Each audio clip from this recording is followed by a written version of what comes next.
Welcome back to the Musicians Talk Show podcast. It is episode number 113. Lucky number 13. I'm one of your two co-hosts for the day, Dallas Dwight. And I'm Matt Tolley. And there's been no change. How all you cool cats and kittens doing out there?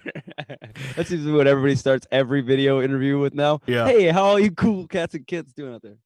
Yeah, there's not been a lot of change, unfortunately. In these uncertain times. In these uncertain times, dude. When you told me that you told me last week, you said, if I hear uncertain times one more time, it wasn't actually, it was the week before last, I think. Yeah. But, and now, ever since then, that's all I hear. Every time, like, I turn the radio on, the first commercial pops on. In these uncertain times, make sure you're covered with life insurance. Like, what? Dude, it's so funny. I saw this meme that said, I love how marketing has gone from buy a Toyota to in these uncertain times, buy a Toyota. Totally. Just throw that in front of everything. It's immediately more sellable. These times are so uncertain. They try and say it in different ways. I've definitely heard that people keep changing it up a little bit. Like they'll go. And these unprecedented is another one. Yeah, unprecedented is definitely one. Yeah. Yeah. That's so funny. It's so annoying, dude. I get so annoyed when culture starts to use the same words over and over again everywhere I look. Right.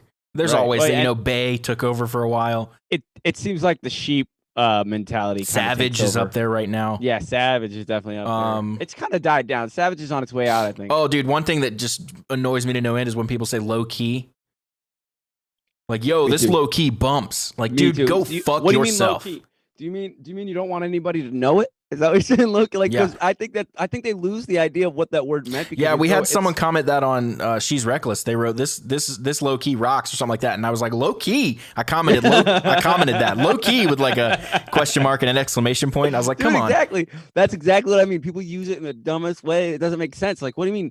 Low key, like as in like don't tell anybody, but this fucking rocks. Yeah, but no, make it high key. Like tell everybody about this. Yeah, it's so funny, and it's a lot of it's no terminology. It's just people. Well, you lose this some on social media, but you don't realize that a lot of that stuff is coming from real kids, 16 and under. Oh yeah, you definitely you think everyone you see is just an adult. Just because you see you just see the little name in the profile in the comment, you don't realize that it's like a 13-year-old. Yeah, it started that way for me. You think everybody's an adult making these posts, and they're like, "Oh, this guy's got a nice sense of humor." It's like a 13-year-old kid. Now it's the other way. Now I assume everybody's a child. Look at these children on here posting this stuff. Now it's the exact opposite. You'll read something and be like, "That is the dumbest fucking thing I've ever read," and you go look at it, and it's like a 12-year-old. You're like, "Oh, well, okay." No. Sometimes you see that as an adult. That's the scary part. Like, yeah. Well, that's true. Then there's always a pickup truck in those posts. Now I assume they're all children, and then I'm surprised when I find out that it's an adult making that. When it's a really dumb adult, you go to their profile picture and it's a pickup truck. Yeah. Every time. Yeah, dude. Just like, come on. Well, I added a cool background. You can't see it, but I'm in space right now. Part of you's in space. I'm in because I'm looking on the other camera. I'm looking through your webcam. I'm in a mythical land of space and moons, and there's a mountain. It's pretty cool. I'll have to check out a little clip of it tomorrow. Yeah, you're gonna see it tomorrow. I don't like rewatching our podcast, just hearing everything we said again. But I'll check it out just for the look of it and see how it looked. Because you always tell me about the cool background you put in there. Yeah, it's different.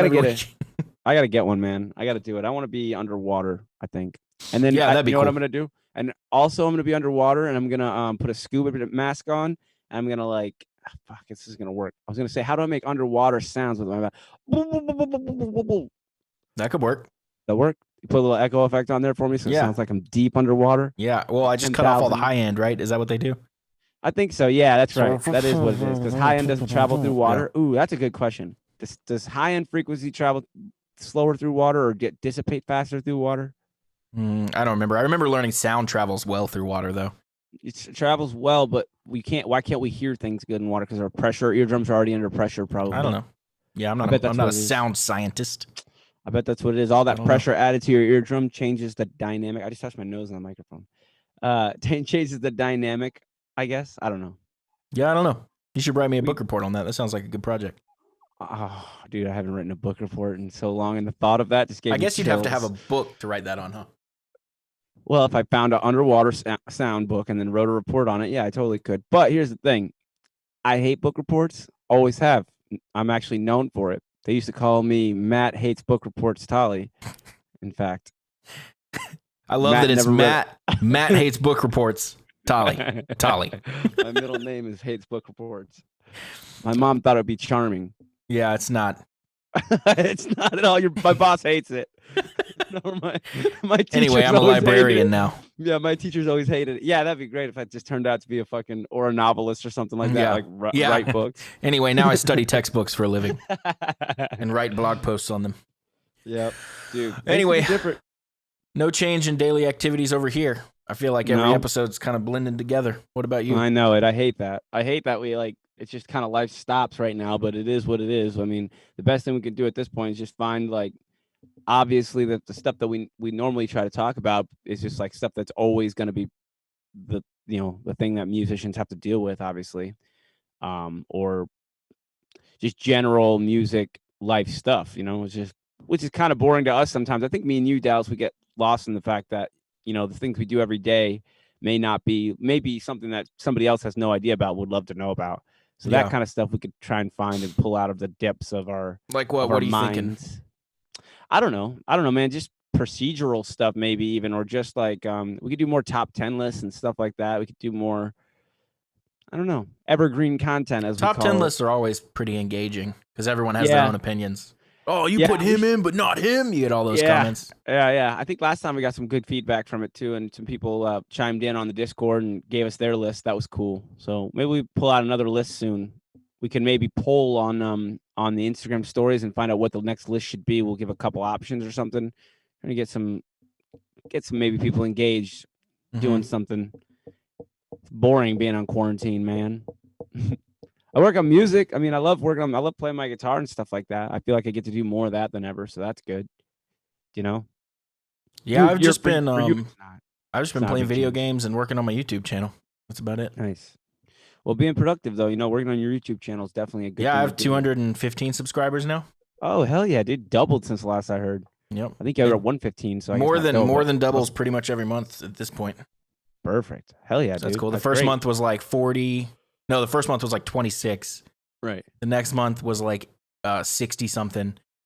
The next month was like 124, and then I'm not quite to the next month from that, and I'm already at 215. So if I hit 250, it'll be another double.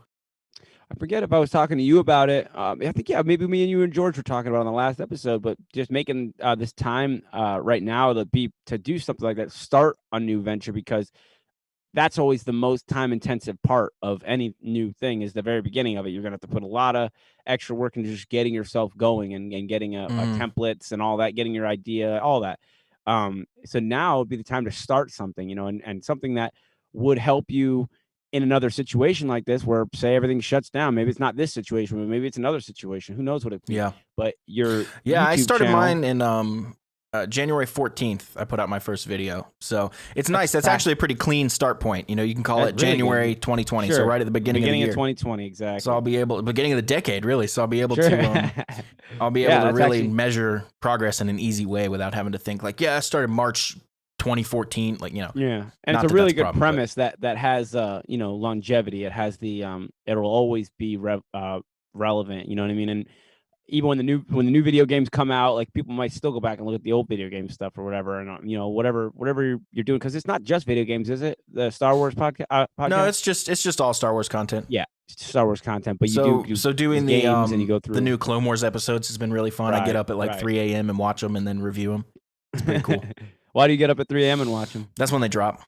Oh, so if I wait till I wake up, there's already 50 other videos out. So you got to be the first. Yeah, you got to be up pretty quick. Yeah. You got to be on it. Good though. It's rough. Nice. It's rough. It's rough. It's like a challenge, if you will. Yeah, I'm going to be doing that when the new Mandalorian comes out too, which I think is later this year, October and November. Do you know why they drop at 3 o'clock? Because it's midnight on the Pacific Coast. Oh, got you. So it's when the new day clicks over in the city where it's made, I guess. So yeah, it must be the city where it's made, because I wonder if that when they do East Coast drops, I thought maybe they do. I'm trying to think of how it used to work. Or how it works. So I thought that they did them on the East Coast, so that way. No, it doesn't really make sense. It seems like it'd be better to drop them on the West Coast first. Yeah, a lot of and it'll just be later on the East Coast. I mean, I feel like dropping them on the East Coast at midnight would be perfect, because then you would get all your people 3 a.m. There's a lot less people up at 3 a.m. than there are at midnight. That's when people do their taxes right now because the tax website's all fucked up. Yeah, that's a good point. Yeah, that's when they all go on there at 3:00 in the morning. And then, but that'd be 9 p.m. on the Pacific Coast. So you would drop it at midnight on the East Coast, and Pacific would be 9. A lot of people are up at 9, so I feel like you'd get a lot more viewership right out of the gate. But I don't know. Who knows?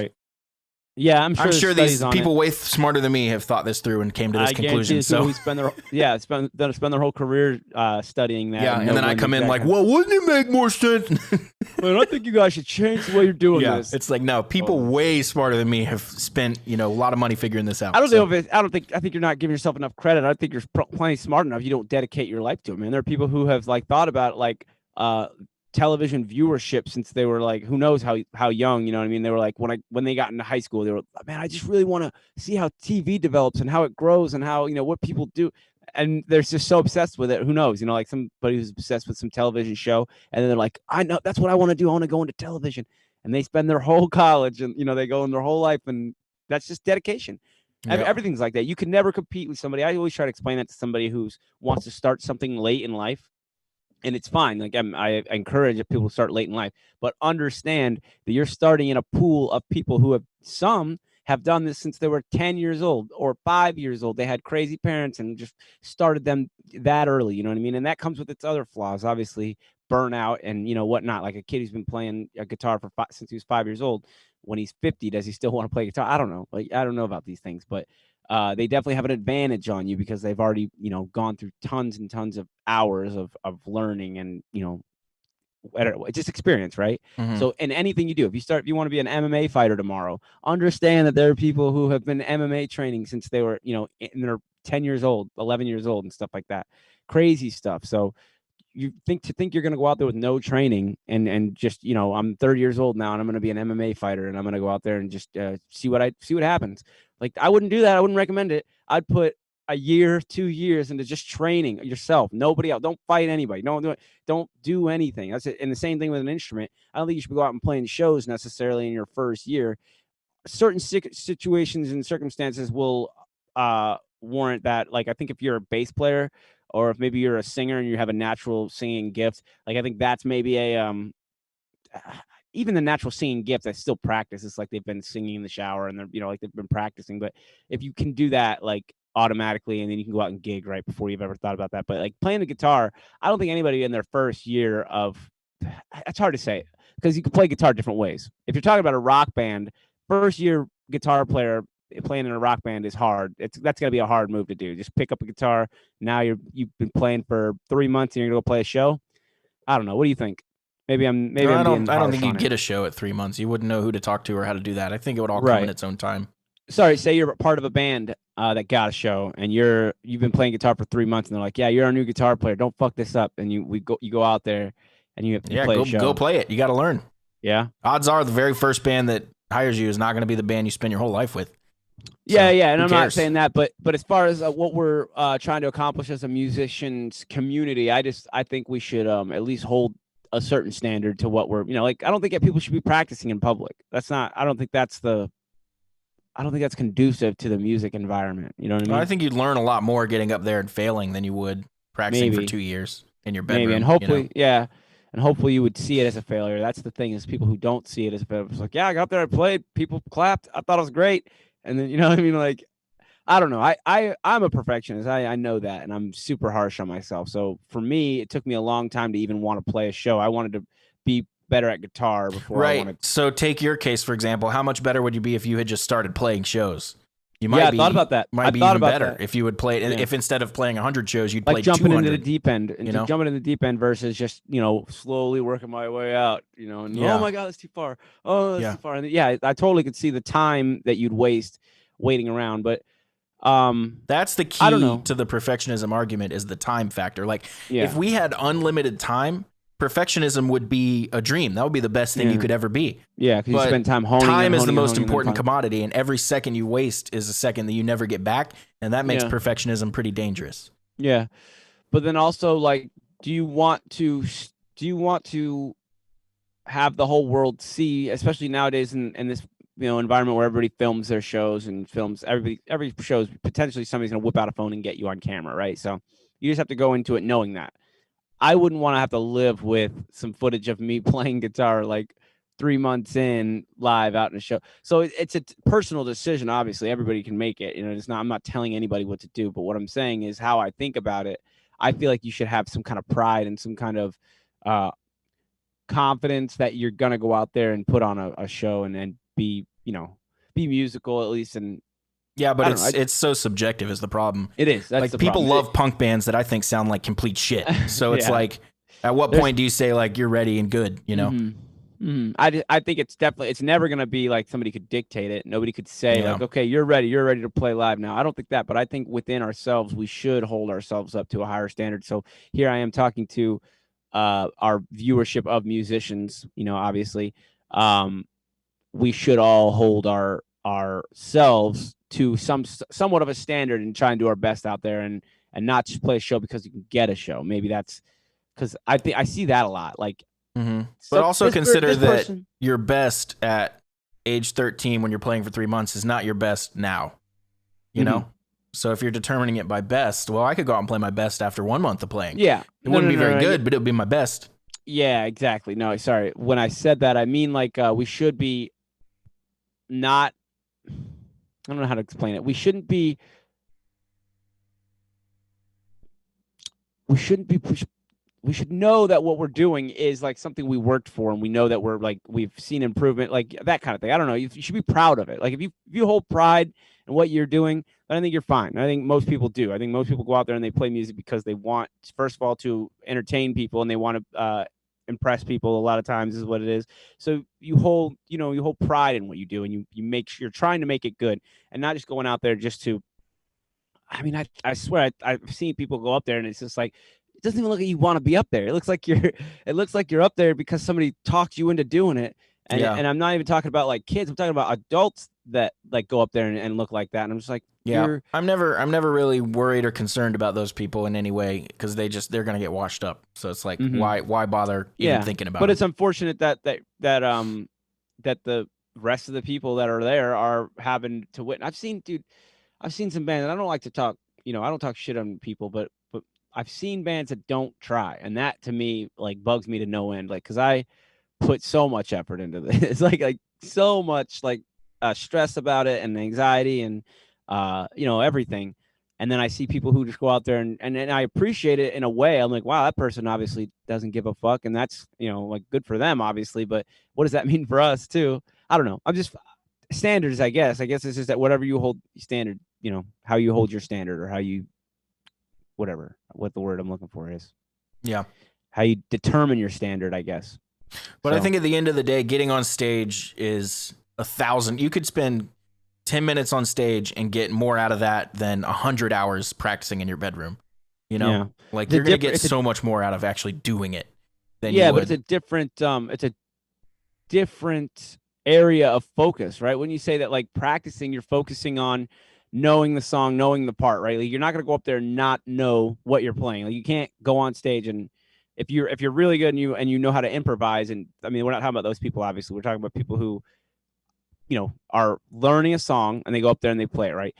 I think the experience that you get from actually playing the song live is more of a you're gaining experience on being watched. First of all, I think that's a different thing. Like when people are being watched and being observed versus being alone. Like I think everybody could say that they definitely feel differently when they're being observed versus when they're alone in their bedroom playing, whatever you're doing, doesn't even matter, but it's a different feeling. So you amplify that being observed to also being your sound is being amplified out into you're being super observed almost like, and you're being under a microscope, we'll say, like you're like, and that feeling takes a long time to break. That feeling it's not every time you step on stage. Eventually that goes away and you start to feel just like in your own element. You're fine. You know what I mean? You know that feeling, Dallas, obviously. I know that feeling. But in the beginning, it felt hard to even do anything in front of everybody. It felt like, it almost felt impossible. But then once you start doing it, it becomes easier and the restraints come off, basically. I think that's where the experience on stage is helping. I don't think it's going to help anybody's playing ability other than collaborating with other musicians. If they're on the stage with new musicians, then there's lots to be learned, obviously. But if you're practicing and then you're going out and doing that practice in performance, the only thing I see the performance part adding to it is well, and then also like the visual aspect of it. If you're doing any kind of extra choreography or whatever, any kind of visual element added to playing the songs, I just see it as like a test. Here's like the test after all the practice, not necessarily like you're learning a lot on the stage other than just how to be a better performer, maybe. Yeah, I mean, I'd still recommend anyone get on stage as soon as you could or as soon as you possibly can, the first chance you get, because you might get up there and realize, I hate this. I want to just be a producer or something, Yeah, and something I should have mentioned too is open mics are totally okay for going up there, and that's not what I'm talking about here. What I'm talking about is when you go to a show and there's another band that practices and is prepared, and then you're the band opening for them, or whoever is the band opening for them, and you can obviously tell like it's bands we've talked about before. They don't have their instruments, like they don't have a set list, maybe they don't even have a plan like what they're gonna do, and it just shows, man. Like I hate it going up there and hearing, all right, what are we gonna play next, guys? And like in certain elements, it's okay. Like in a Nashville band element, for example, like they play covers and they do hundreds and hundreds of songs. They have like so many songs on tap. We'll like turn around and say, what are we going to do next? Yeah, I get that. But you're a band and you're playing original music. And this is specifically what I'm talking about, kind of in our element, right? We're talking about, local bands in playing original music. Shouldn't you have a performance ready to go? You have what, 30 minutes on stage, 45 minutes, an hour, if you're lucky. If you're at the point where you have an hour on stage already, then you should definitely know all this stuff I'm saying. But shouldn't you have like a performance ready? Like you have a certain amount of time to shine. Wouldn't you want to pack that full of as much like as you can for the crowd to remember you by or whatever, or catch their attention or entertain them? Like, why would you go, all right, we got 30 minutes. We got like 25 minutes or like 20 minutes of music or something like that. And we'll just, we'll figure out what to do with the rest of that 10 minutes. Like, don't figure out what to do. Like, do it in practice. Figure out what it's going to be. What is that extra 10 minutes going to go towards? Because 10 minutes is a lot of time.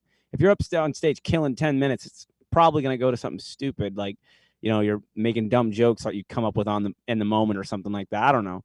I just feel like that's the part where everybody falls short in my mind, and not everybody, but majority of local bands. And I bet that's the case in most scenes. I think that makes the difference probably in who translates and gets up to the next level. Who's actually looking at it like that? Like you have a window to entertain people, and that window is actually not just when you're on stage. We've talked about it before. Off stage is like important too. How your persona is off stage. Like, is your singer mulling around with the crowd before that's some bands' way of doing it, and that's other bands it's not their way of doing it. There's lots of things. Who's at your merch booth? Like, is the band members at the merch booth? Mm-hmm. I don't know. Stop me if you got anything else to add to this, but I just I guess I'm going on a rant right now. That makes sense. We kind of shifted gears though. We were talking about someone who just started playing, getting on stage individually, and that's what. And then we've shifted into being a band. Right. Well, I think when I approached that subject, I think I looked at it as being a band and stuff like that, and how you would look at it as being a band rehearsal is very different from personal practice. Yeah, and an open mic is obviously totally acceptable for anybody and everybody. There are no rules on that. That's not what I'm talking about here. I was more talking about if you're trying to make this your living, which is who mostly we talk about on this podcast, or we're talking to with however you want to put it. Musicians that are making this their career. This is, a musician's talk show, and there's a lot of stuff for everybody on here, but primarily this talk show is to talk about the things that doesn't get talked about a lot on other podcasts. I would say the stuff that gets left out, the being a musician aspects, the business part of it, the practicing part of it. Or there's a lot of other podcasts talk about how bands were formed, all that kind of stuff. Like, there's all kinds of different areas of music. This is towards the person who is the musician, right? Like, I feel like. Mm-hmm. So I'm just trying to talk to that. If you're brand new you just picked up playing guitar, open mics are get out there as soon as you can. You're only going to learn from those. Yeah, I would say if you have a chance to get on stage and you want to do it, go do it. Yeah. I wouldn't. Yeah. If you start second guessing yourself, thinking you're not good enough, that's a dangerous path to go down. And that's going to hold you back a lot, potentially permanently. Yeah, I could probably see myself holding myself back from that same thing. I mean, I didn't even think about playing on stage other than like house parties and stuff like that. I've been to a couple parties where it was like super relaxed and everybody was kind of playing and whatever. I jumped up the stage, but even that was like 5 years after I started playing guitar, and I took it pretty seriously. I really wanted to, I wanted to be a good guitar player, but I didn't. I hadn't been thinking about my career at that point. I wasn't thinking about my music career at all, but I was trying to learn, and I was playing live probably could have sped my learning curve up a lot. Yeah, I think. Just getting out there. I mean, I started playing when I was, I think 12. It was the summer between 7th and 8th grade, and I remember in 8th grade, me and my buddy were on stage playing 3 or 4 times that year for the whole school. Huh. So this would have been less than a year of playing. So is that the talent show you were telling me you did a couple talent shows early on, right? We orchestrated one. We made one, yeah, because we just all we wanted to do was play guitar for everybody. Right. We thought that was cool. We thought we'd impress everybody. So we were like, we were asking the teachers, and me and my other buddy were both like top students in the honors programs and all that. So all of our teachers really liked us. It wasn't like we were flunkos, and the teachers were like, "Fuck this kid." Like the teachers really actually liked us. So we went to them and asked, like, could we do a battle of the bands on 8th grade, which was like the senior of that school. Like the senior field trip day where everyone went outside it was spring, beautiful day. We set up a stage, like we had the whole thing, 4 or 5 bands. That was actually the first time I was in contact with Daniel Kyer, but I didn't even know it at that time. He was in one of the bands that played early in the day. Ah, okay. And cool. Didn't even know it until like we became friends like a year or so later. But that was pretty funny. Crazy. But yeah, me and my buddy Ian McGuire, we did that. A funny story about him, I was selling an amp cab on Craigslist years later at Seth Boone, his dad's house. I was at his dad's house and I had my cab there, and this guy I was talking to came over. He's like, "Yeah, man, my name's Ian. I'll be over there. I'll see you in a bit." And I was like, "What's your last name?" And he was like, "What?" Because it's Craigslist, you don't want to give out personal information. I was like, I feel like I might know you. What's your last name? He was like, McGuire. I was like, no fucking way. So you ran into sold a cab to him years later. We'd lost contact and stuff. But yeah, me and him in 8th grade, we played 3 times. One time, I don't know how we got permission to do this. So our cafeteria had a stage in it because it was also where the drama people did their plays and stuff. Right. So theater or whatever. We had the curtain drawn, and we were going to play Sweet Child of Mine for everyone. Now, keep in mind, we had no singer and no bass player. It was just the first time we did it, it was just 2 guitars. The second time we did it, we added a drummer. Right. And so there you go, talking about perfectionism. That didn't exist. We were just like, we're fucking doing it. Yeah, and yeah. And we that had situation kind of warrants it too because it's a school. I mean, it's like everyone was coming in. Well, I mean, you could argue it's much more difficult to play in front of all your friends and peers who you're going to see every single day. Yeah, I'm just talking about the appropriateness of where the setting. If you're at school, like it's a place of learning. Like if you're a guitar player, it's still under the roof of a place of learning, and you're learning. I don't know that applies though, because it's very different. Like we were just trying to have fun. But anyway, everybody files in, they start eating, and we have our friend just jerk down the curtain. The curtain's open. We start blaring guitars. Everyone's looking up like, what the fuck is going on?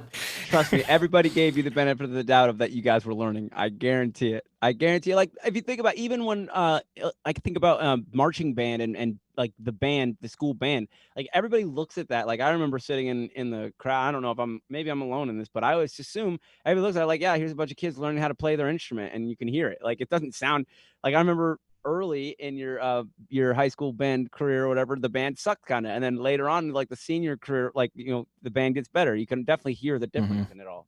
So I was like, yeah, I don't know if the students were thinking that. Perhaps adults were. I definitely was. I was sitting in the crowd because I quit band after middle school. I played saxophone in middle school, and then in high school I decided I was gonna do on my own. I was take music on my own, play guitar. I wasn't really interested in doing the marching band stuff. So I don't know. I just thought like I'll just learn guitar on my own, and you end up at all the school games and stuff like that, and you're watching these musicians, right? Like they're learning how to play their instruments, and I'm learning how to play my guitar at home. So I maybe that's where the association happened. It's like I'm literally learning an instrument by myself at home, and then watching these kids that maybe I was alone in thinking that, but I guess I assumed that everybody in the whole school is sitting there look at all these kids learning how to play their instruments. They're probably actually pretty impressed. Actually, they're probably all like, "Yeah, these guys are good." I don't know. What do you think? How did you? I don't think there's many kids. You were never in school band, right? No, I never did anything music in school except on my own. I didn't know if okay. I wanted to play electric guitar, and the only place to do that was the jazz band, and I was not interested in that. Right. So I was like, well, whatever. Yeah. I wish I would have played some sort of orchestral instrument, but yeah, I was gonna say, how did you look at the school band and stuff like that? No, I never had anything wrong with it. It just didn't have a place for me. Do you remember? I had tons of friends that did it. Yeah. Did you think that they were like good? Like when you saw them at games, like, oh, it sounds good. Yeah, I mean, I didn't think about it at all. I thought, there's the band doing their thing. Like, okay.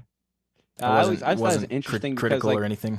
You know, who was it that it was Vinnie Paul from Pantera, and he brought home a trombone or something like that from school, and his dad was a musician, you know, a working musician, and he goes, "You're never gonna make any money with that. Throw the thing away." And I guess through somehow he talked him into playing drums, and that's when he just, you know, became a drummer. So literally just the aspect of looking at it from, first of all, a more older point of view and more experienced point of view. Like, what's he going to do with a trombone? What's my son going to do with a trombone when he gets out of high school?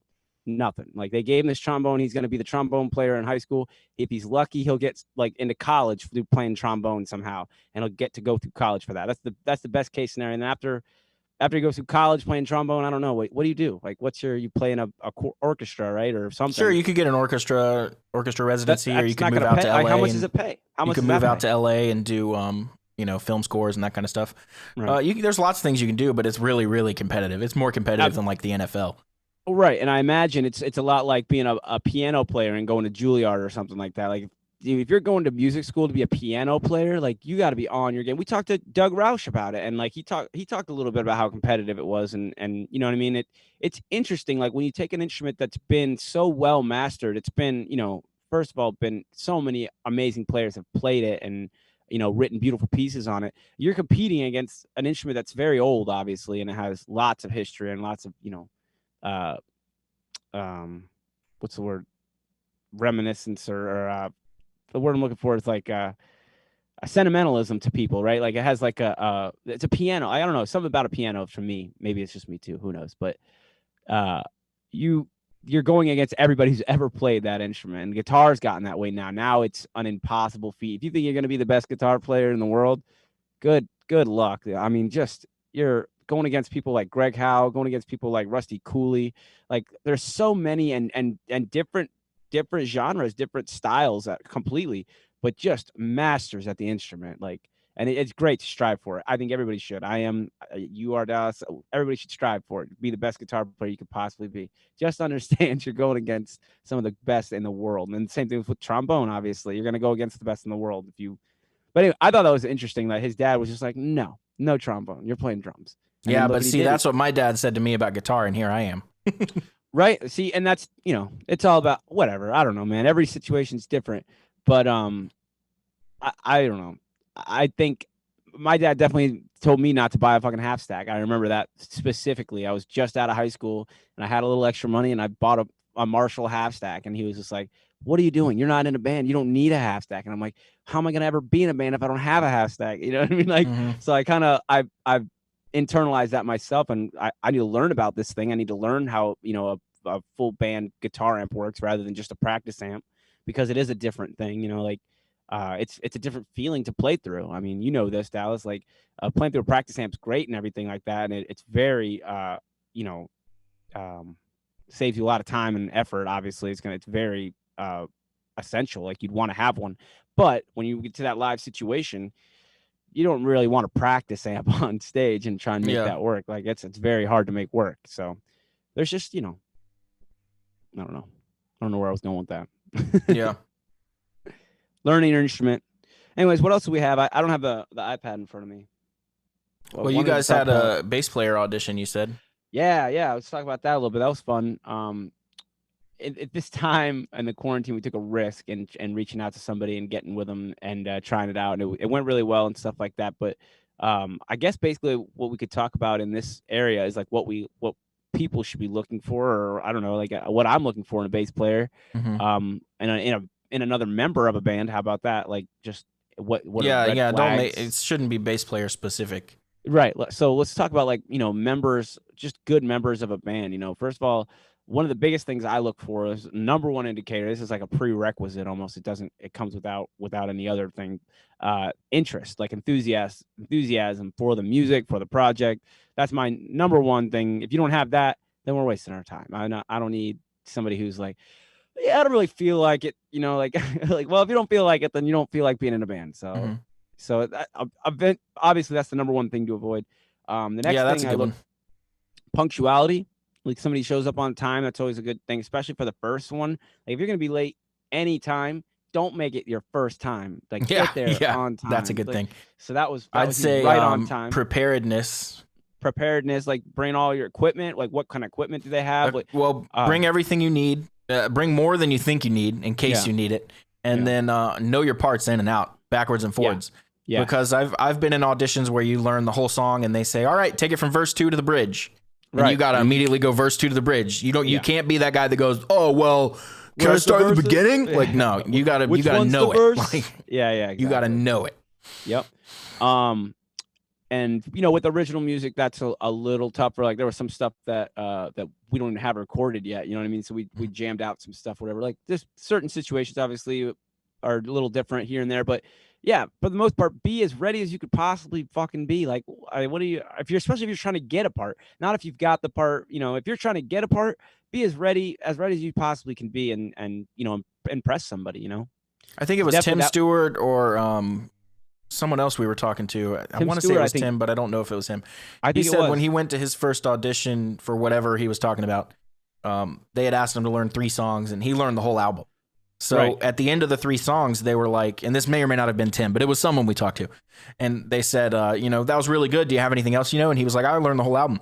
And they were like, what? And they were really pleasantly surprised. They're like, well, let's try another one. And they tried it. And obviously he got the gig because of that extra step. Who wouldn't be? Who wouldn't be impressed with that? Especially if the other guitar players that they interviewed or tried out didn't do anything like that, whatever. Like, well, that means that they're ready to go right now if they're touring that album. They don't have to wait for the guitar player to learn 7 other songs or whatever. And it also checks the other box, the very first box, the enthusiasm box. I mean, obviously they're enthusiastic about it. They went and learned the whole thing. They must feel confident that they're gonna get the gig and everything like that.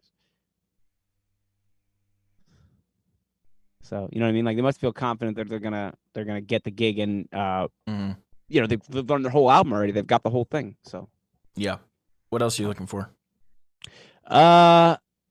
Positive attitude. I mean, that's kind of comes with enthusiasm. I don't want somebody who's gonna be the negative. Bring out the negative and everything. There's negatives in every project, every aspect of every project. I don't need somebody who's reminding me of it all the time. If you have solutions to the negatives, then that's by all means, that's exactly what you want, obviously.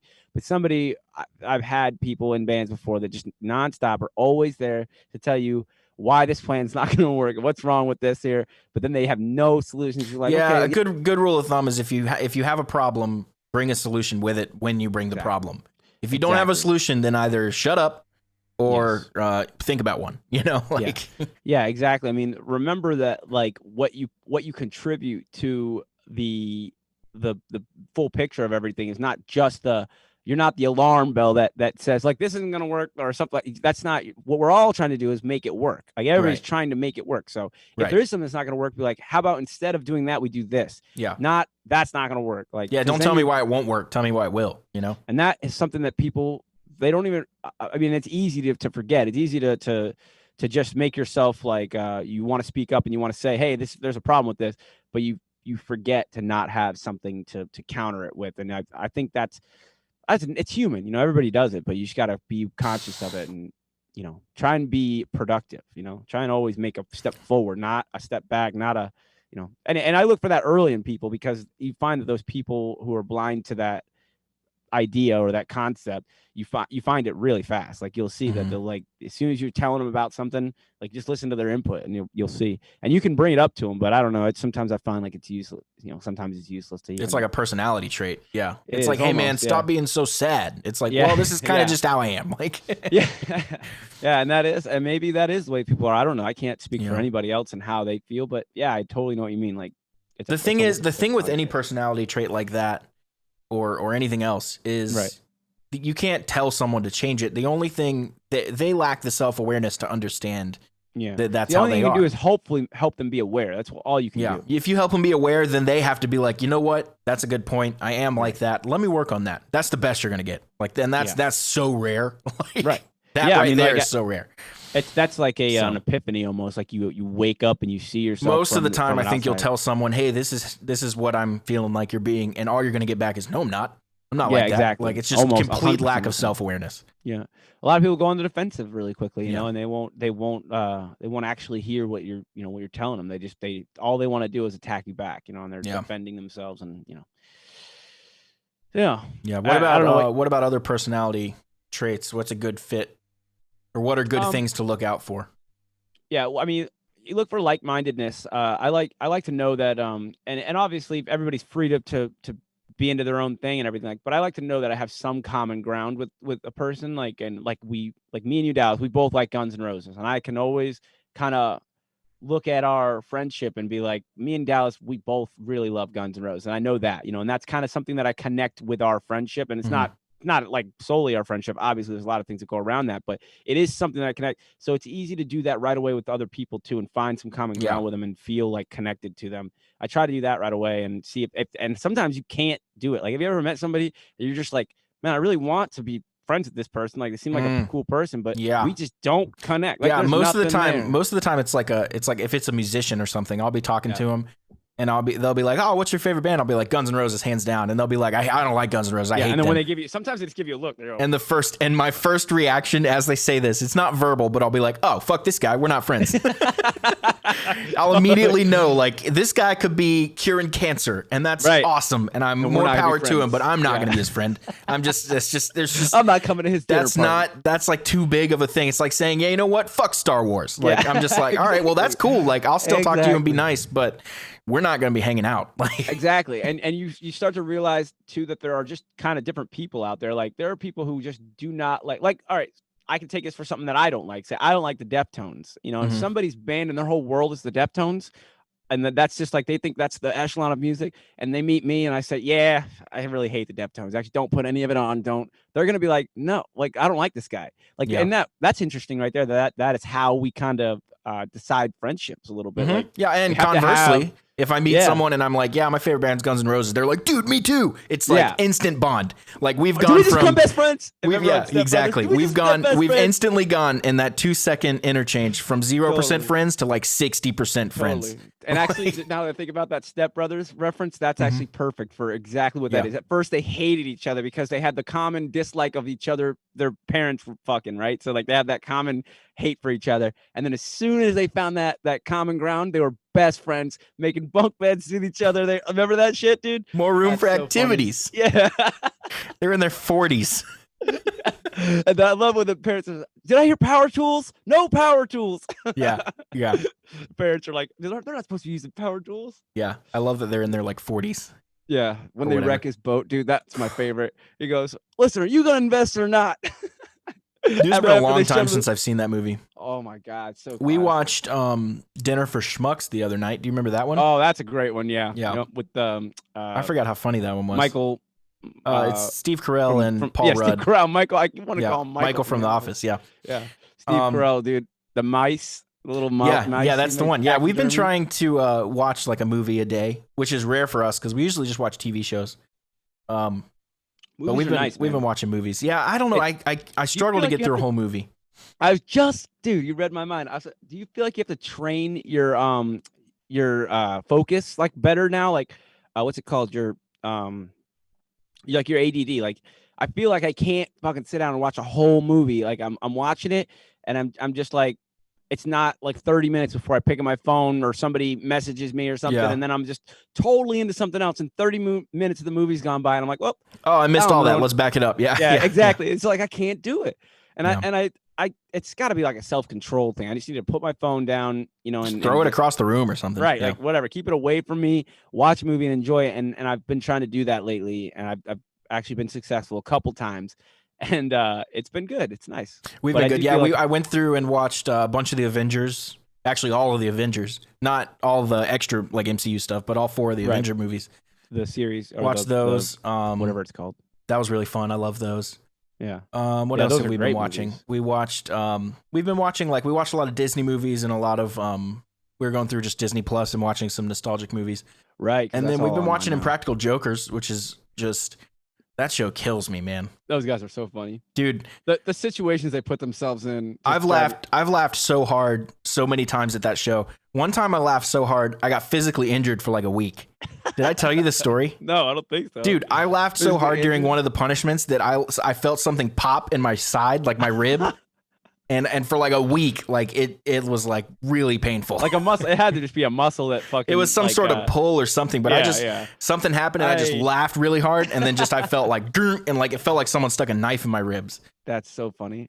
Dude, they were just didn't we just see that article? I think maybe you sent it to me or I sent it to you. One of the other they did the not article, but they did the prank or the with Steel Panther, the punishment. Steel Panther, that was on the new season. Yeah. Oh yeah, so they put him in the bass drum or whatever. Mm-hmm. Yep. Okay, so that's the new season. I haven't watched the new season, but I saw that clip because of how outrageous it was. I guess. And and they start like hosing him with like confetti and like blue paint or something. I don't know what it was. They had him in Styx's drum. Yeah. Like, think about that. That's so ridiculous. And then they kept it covered up for the first like half of the song or whatever he was in there. It was the first whole song or something. Yeah. Yeah, they had the Steel Panther like drum head on there, and then they just removed it really fast, and then you could see right through that he's in there. Yep. Was he naked or did he have like? He was just in like a Speedo kind of thing. Yeah, and he had goggles on, I think. Right. Yeah. And they sprayed him down. With Dude, one of the funniest punishments I've seen recently is they put goggles on Q, and they tell him his goal. I love when they do this. I love when they tell.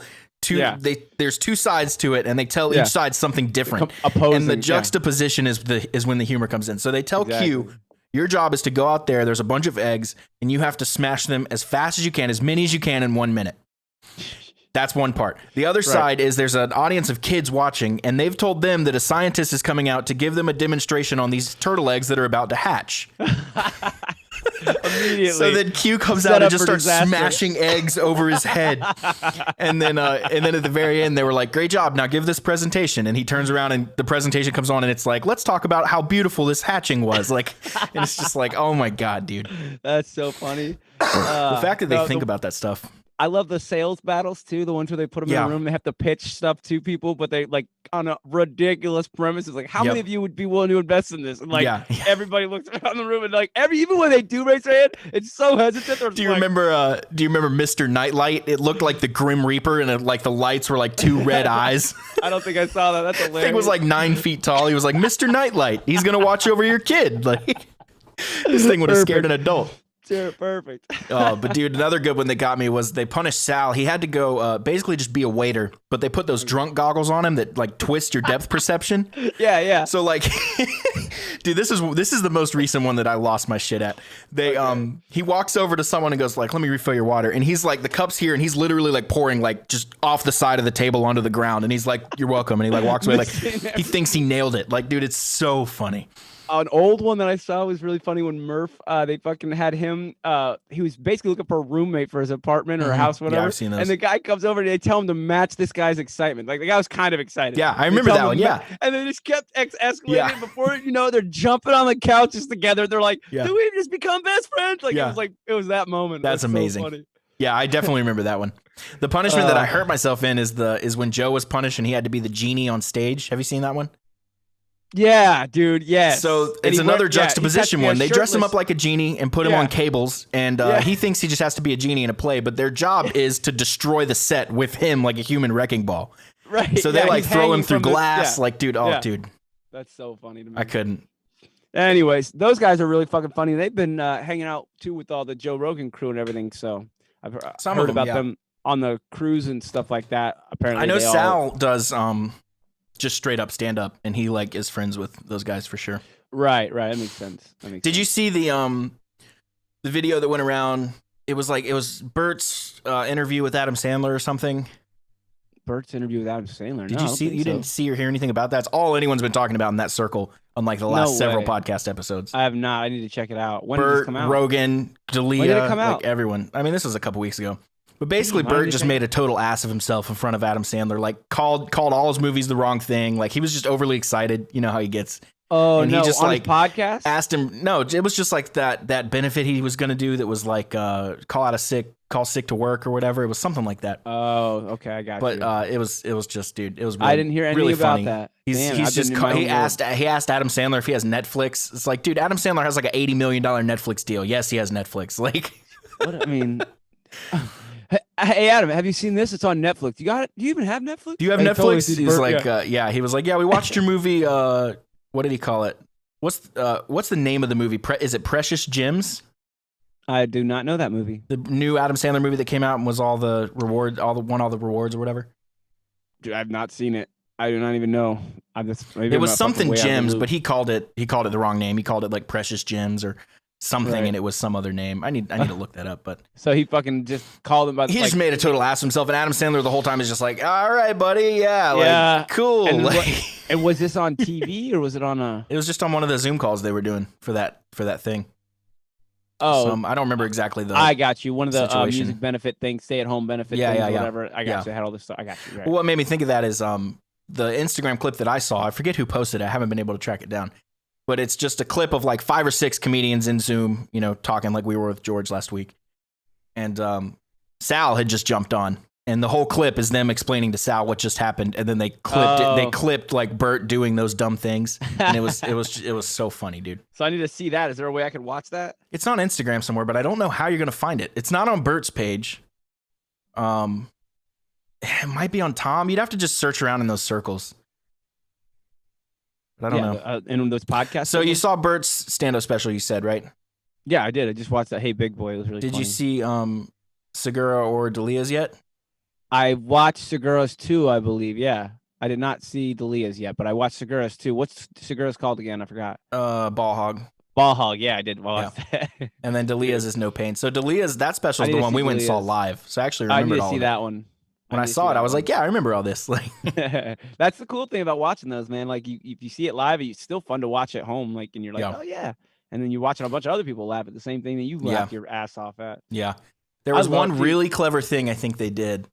This could be applied to music in some ways if you extrapolate it out. But Bert said this on his podcast, or maybe they said it on Two Bears. But supposedly they were originally supposed to be released one after the other in 3 weeks, so 3 weeks in a row. But D'Elia's got pushed back by like a month or something, so it ended up being Bert 1 week, Tom, and then D'Elia much later. But supposedly the three of them got together and wrote a joke together. Bert was in charge of the setup, Tom had the meat of the story, and D'Elia had the punchline. And so there's a joke through all 3 specials, and Bert challenged everyone to see if they could go find it. But so it's some kind of like common story in each special that that Bert tells the setup of, Tom tells the meat of the story, and then D'Elia has the punchline.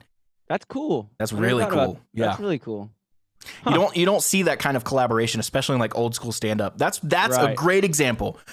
So on paper, you would say these 3 comedians are competing with each other. They should hate each other. Right. I need more than him. No, it's collaboration, not competitors, collaborators. And that's what music has to do too. Same in the same sense. Yeah. You know who else? Another good comedian collaboration was the Dave Attell and Jeff Ross. Yeah, Jeff Ross. Dude, those guys are so funny, man. Together, bumping mics. Yeah. Bumping mics. That's it, dude. So awesome to watch that, because it kind of opened my mind to what comedy could be. It's like, oh yeah, comedy doesn't have to be one guy standing on the stage. It's kind of like if you're like a musician and you look at it like, oh, the only thing it's music is like a acoustic guitar player, you know what I mean, and on stage with and singing. If that was the only way you expected to see it, and then somebody else like threw in another guitar player, threw in a drummer. If you want your mind blown, you need to watch all 3 episodes of the new specials by Middleditch and Schwartz. Do you know them? I saw that on Netflix. So Thomas Middleditch is you might know him if you've seen Silicon Valley. He's the main guy in that. Yeah. Okay. And Ben Schwartz is in a lot of stuff. He's Sonic in the movie Sonic, but also he's John Ralphio from Parks. If you've seen Parks. John Ralphio from Parks. Yeah, the really crazy dude that comes in from time to time and just he's everyone's favorite. Fuck, I don't know. Maybe I'm drawing a blank. I haven't seen that show in a while, though. You might recognize him. But anyway, the 2 of them, they do purely improvised specials. So they come out and they just ask a question to the crowd. The question is there anything coming up in your life that you're excited about or maybe dreading? They just start talking to the crowd. They find someone and they start getting their story. Right. And then they perform an entire hour special on that story, making up everything on the spot. Every character, every line, every joke, everything. It reminds me of like what they do in improv classes, but it sounds like it's improv. It's true improv. Yeah, but it sounds like it's way more in depth. Like it sounds like they're probably really good at it. And dude, they're so funny at it. Like they're so good. The improv class stuff is really funny to watch sometimes if you have people who are good at it. Like when you watch professional actors and comedians do improv, like every once in a while. I'm trying to think do you remember Whose Line Is It Anyways? Do you remember that show? Yeah, for sure. That show was a great example of it, but they had other shows. Trying to think of other shows that. Yeah, you're right. They did have a couple good ones that I really enjoyed, but lasted for like half a season or something. Right. And then there was the Battle of the Comedians one too. That was pretty good. It was like you're talking about Last Comic Standing? Yeah, no, not that one, but that's a good one too. But the other one, it's newer than that. It's like three comedians stand on a stage, they give them all a subject, and then basically they go down the line. And what ends up happening though, That sounds hard.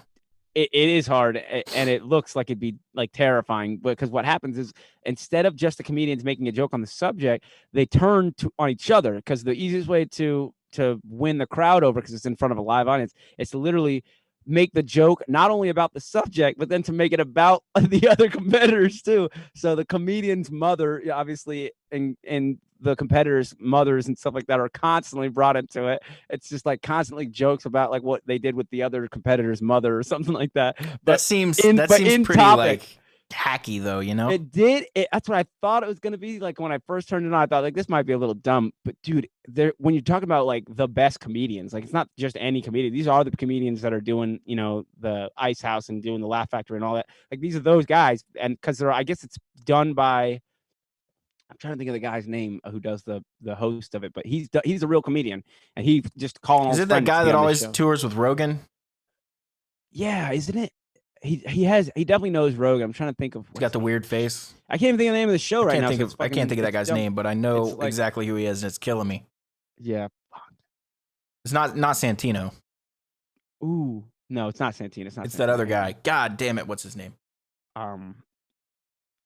Comedian battle or roast battles is what it is. Roast battle. Yeah, I remember now the guy's name. I'm blanking on, and I know it. Let's see. I'm looking it up right now. Shit. Come on. Well, this says Jeff Ross presents. And then actually, that's not the one I'm thinking of. There's a British version of it. Yeah, there's a British version of it. That's not what I was thinking of either. It's not What's the guy's name? It's not Roast Battles. Fuck. What was it called? There's too many of these fucking comedian shows now, but I wouldn't say there's too many of them. There's just the right amount. But it's hard to keep track of all the names of them. Last Comic Standing is the old one. Let's see if Tony Hinchcliffe. Yeah. Oh, it is Tony Hinchcliffe. That's who I was thinking of. Damn it, I was drawing a blank on that. No, that's Tony Hinchcliffe does. I know what you're talking about. You're talking about the podcast. Maybe, but he does some sort of live show like every week or something. Yeah, it's a podcast, and it's called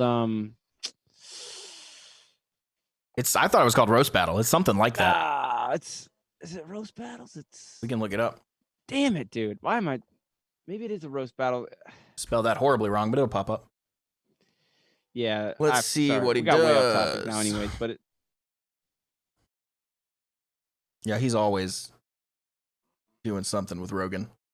Yeah, he's hilarious too, dude. Oh wow, this is really funny. What? On his Wikipedia page, it references the Free Times, which is from Columbia, South Carolina. That's like the magazine that posted my band back in the day and stuff. Yeah, that's funny. Huh. Kill Tony is what it's called. Kill Tony. That's and it is like a roast. It's not. It's actually not a roast. It's what it is. That's a amateur comedians getting up on stage, and it's like professional comedians critiquing them, which seems like roasting because, you know, basically it's like the comedian gets up there, bombs for a minute. So they give him 60 seconds is all they give them. And then the comedians tell them what they did wrong. Or if they were really good, they tell them they were really good. But most of the time it's like, here's what you're doing wrong. That just sounds spirit crushing. Funny. Huh? That just sounds spirit crushing. It would take, well, see, from an outsider's perspective, it's really productive and helpful. But the problem is the people critiquing them are trying to be funny, which means mean. And if the wrong person, like basically you have to be the right kind of person to be able to take that laugh and be like, yeah, I'm going to take that and make it better. I would imagine most people hear it and their spirit gets crushed and they never do stand up again. No, I think, you'd have to watch it, but I think it is in good spirit. Like Joe Rogan's even been on as like a professional comedian. They put 3 people on there, and let's take, whatever, like people who do this have done it for years and are the names in comedy basically. And they sit up there and they're very, I would say that they're helpful to them. I would say that it's not mean-spirited, like they're just trying to get their own laugh. It seems like they are really trying to help these comedians, but some of them, they are trying to like listen, just give it up. You do not have it. Like, cause some of them don't, dude. Like, how do you not see it too sometimes? Like when you're going up against who you're going up against on those kind of things. Like, also you don't know like where they're at in their journey, Exactly. Because if you would have seen Rogan or Burr or D'Elia or any of the people that we like on their first day, you would have been like, this guy doesn't have it. Fuck this guy. Right. You know? Right. But maybe going to that podcast already puts you above that level. Like if you just saw them at an open mic and you're like, you're judging them and you're like, these guys suck, whatever, they should give it up. Like that's one thing. But if you saw them going on a podcast, it's like they know what they're there for. They know they're there to get judged by these other comedians. Like maybe they would be just like, listen, if you think you're there, you're so far from it. You have no clue. You don't even have a grasp on this subject. So, and that's just what, I mean, an old comedian could tell you. They could see it. I mean, I couldn't tell you like who's got what it takes to be a comedian, but you actually kind of hear him talk about that. Whenever Joe Rogan has another comedian on, they'll talk about like what it takes to be a comedian. You ever hear that? I think it's very similar to what it takes to be a musician. You just have to want different things, obviously. Yeah, for all Rogan's talk about comedy, I actually find him to be one of the least funny comedians out there right now. Dude, I was gonna say that too. I don't think he's that funny as a comedian. I think he's just smart. More of a personality, Like, yeah, he's a personality, and people. He's likable. And I was watching. I'm not saying he's not funny. He's just the least funny out of like the people that I like. Yeah, I was watching some stuff in comedy. Like it was a comedy school. Like they were basically like, I don't know, it was a reality show or something. I think I know what you're talking about. A long time ago, and it was basically the lady was trying to tell these kids that were trying to do comedy for the first time. She was like, listen, understand that it's better to be likable than it is to be funny. It's more important to smile and to be like want people to relate with you than it is to even have like the best jokes. So Joe Rogan has that. He has likability and charisma. You know what I mean? Like, and that's what people will be more inclined to laugh when he says something. You know what I mean? Does that make sense? Right. Like, it's also part of the thing. Like, if you think about the subject of comedy, not even stand-up comedy, but like, that's why comic relief in like the Fast and the Furious, for example, like an action flick, or the Avengers, where it's an action movie, you're not expecting humor to be there. So your bar for humor is set much lower. So when something even a little bit funny happens, you laugh because it lightens that mood, And it's in the it's the setting, man. The setting has so much to do with it. It's like there's always a time and a place, for things, and that is a lot of what comedy is understanding where the time and place is. And when you feel that moment, like how like when you're around funny people who are just funny, if there's ever that moment what you're talking about, like that weird like moment, there's like some silence. That funny person always like speaks up and says something that breaks it all, and then all of a sudden it's gone. That is like what it's for. I think that's what comedy like is the best at, like just taking your mind off of that thing that's been bothering you or whatever, like lightening the mood, kind of. Yeah, for sure. I don't know. The other thing is like when you go out, well, not you, but when those guys go out and tour, like they're playing to their own fans. It's basically preaching to the choir. Yeah, absolutely. You're playing to people that already like you, already paid money. They want to laugh. They want to have a good time. So again, the bar is pretty low. And that takes time to build that though, that reputation for people that can trust you, and they'll spend the money to come out and see you, and they know they'll have a good time. But yeah, I mean, it takes that the likability part, like you have to like that person. You like what they do. Sure. You like them, whatever movie they were in. You like their stand-ups that they've done before. So yeah, likability though. I mean, I think it goes to say same thing for musicians. I think a lot of the stuff that we talk about when we talk about comedy, because obviously we love comedy. When we talk about it, all kind of applies to music because it's a similar art. Comedy and music I found this out because I follow comedy so closely, even more closely than I follow music. I've found that they're so similar. Yeah, they are. The lifestyle is especially too, like the plight, I will say, like the journey is to become like great at something, For sure. It's very similar. It's a lonely path. It's a hard path. I mean, you're gonna definitely take some hits on the way up.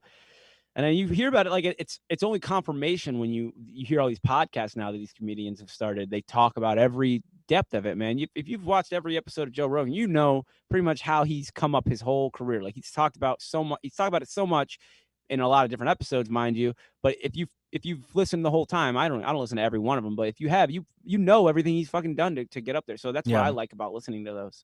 Yeah, all those podcasts are like what's the word, like a master class in that kind of stuff almost. Exactly, on what they went through to become where they are, and look at they've got the success to prove that they their method works, and their determination paid off. The show Honeydew, that was a really good show it's a podcast. Yeah, with Ryan Sickler. We've talked about it before, but the premise of that show is basically everything, like the embarrassing moments basically of successful people on their way up that they probably thought they would never recover from, like a moment that they had that wasn't even publicized sometimes, most of the time was not publicized, but they like have these embarrassing moments that they talk about. And when you look at people like Tom Segura, he's like a big reason that show came together, I guess, because him and Ryan Sickler are friends, and he gave him the platform to do it. They do it on the Your Mom's House channel. And he went on there, and he has like these horrifying like shit stories and these horrifying like stories that like are super embarrassing. But when you look at Tom Segura as like the comedian that is a successful comedian and stuff like that, you don't think about like all these little things that like make him like kind of like, I don't know, he's done some dumb shit before, he's had some like weird things happen to him. But you don't think about that, so, and it's kind of the idea of that podcast is to wrap your head around that. Like, you're gonna make mistakes, you're gonna like have setbacks, it's gonna seem like maybe you shouldn't do it, but whatever. But if you really want to do it, you just have to keep doing it. And like that's kind of the, there you and go. it's a great, I like the premise of it. A good moment to end on. Perfect. Oh, okay, cool. Yeah, we'll right there at the end of it anyways. Any other closing thoughts? Try to make your coronavirus shutdown productive, everybody. That's all. I think that we should always use this time the best we can. I mean, it sucks. It's not fun. It's definitely not the most exciting time, but it is a chance to get work done and to prepare yourself for, potentially coming out of this. Yeah, I've actually kind of been enjoying the time off. The one thing I really do miss is my gym. I really want to go back to the gym. Yeah, I miss going out. I miss hanging out with my friends. I miss a lot of that, but at the same time, I know that that's going to come back. So I mean, I miss the shows. Beyond that, I didn't go out. I didn't go out and do stuff like that. So there's nothing for me to miss there. But I miss the shows, and I miss the gym. No, I miss the shows for sure. For sure. I want to fucking, dude. I wonder how it's going to come back. Maybe next podcast. Slowly, probably. I imagine there'll be a lot of fear. Once they open it back up, you're going to see probably half or more people say like, I don't know, man, I'm going to stick this out a couple weeks and see what happens. And I wonder if that half that's super enthusiastic about getting out there is just like, yes, finally. I wonder if that's going to be a huge surge, that is going to be a huge surge, and that's also going to be a huge surge in health problems, probably, if I had to guess. Probably, yeah, it's another thing. So because I don't know, I'm not keeping up with it super tight, but I feel like when we do open it all back up, it's probably not technically like all gone. You know what I mean? No, yeah, and that's definitely going to be like still protocols on washing your hands and whatnot, and not staying 6 feet apart. It's going to be that way for a while for sure. But I don't know. I wonder how it's all going to come back. I wonder, like if it's just going to come back quickly, or if it's going to be like a slow bleeding back in, or who knows. We'll see. Yeah, for me, it's going to be more of a trickle for sure. I'm not going to be jumping out there and going nuts. I'll go to the gym and do that stuff, but and play shows when they're not canceled. But other than that, right. We definitely got to be safe. Doing what I'm doing. So, yep. All right, people. All right. Later, everybody. We'll see you guys next time.